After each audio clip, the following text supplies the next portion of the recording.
દક્ષિણ ગુજરાતમાં હવામાન વિભાગે વરસાદની આગાહી આગામી 3 દિવસ માટે વ્યક્ત કરી છે। સુરત, સાપુતારા, નવસારી, વાપી, વલસાડ સહિત અનેક વિસ્તારમાં માવઠાની શક્યતા જોવાઈ રહી છે। દક્ષિણ ગુજરાતમાં ગરમી વચ્ચે આગાહી 3 દિવસ દરમિયાન દક્ષિણ તેમજ મધ્ય ગુજરાતના, મહારાષ્ટ્ર અને મધ્યપ્રદેશના છેવાડાના તેમજ દરિયાકાંઠાના વિસ્તારોમાં માવઠાની હવામાન વિભાગે આગાહી વ્યક્ત કરી છે। હાલમાં કેરળના તટથી અરબી સમુદ્રમાં હવાના એક દબાણની સ્થિતિ છવાયેલી છે અને બીજી તરફ મહારાષ્ટ્રમાં પણ 2 સિસ્ટમ અસર પહોંચાડી રહી છે, જ્યારે મધ્યપ્રદેશમાં સખત ગરમી છવાયેલી છે।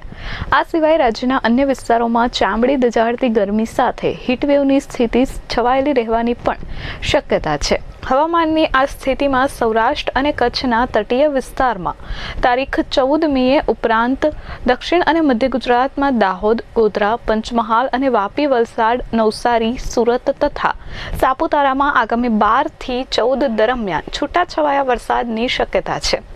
માવઠાની શક્યતા વચ્ચે સુરત શહેરનું તાપમાન વિતેલા 2 દિવસોની સરખામણીમાં 2.5 ડિગ્રી વધીને મહત્તમ 37.8 અને ન્યૂનતમ 28 ડિગ્રી સેલ્સિયસ નોંધાયું હતું, જ્યારે હવામાં ભેજનું પ્રમાણ 53% અને હવાનું દબાણ 1006.8 મિલીબાર નોંધાયું હતું। દક્ષિણ પશ્ચિમનો પવન પ્રતિ કલાક 6 કિલોમીટરની ઝડપનો રહ્યો હતો। Bureau report S24 news.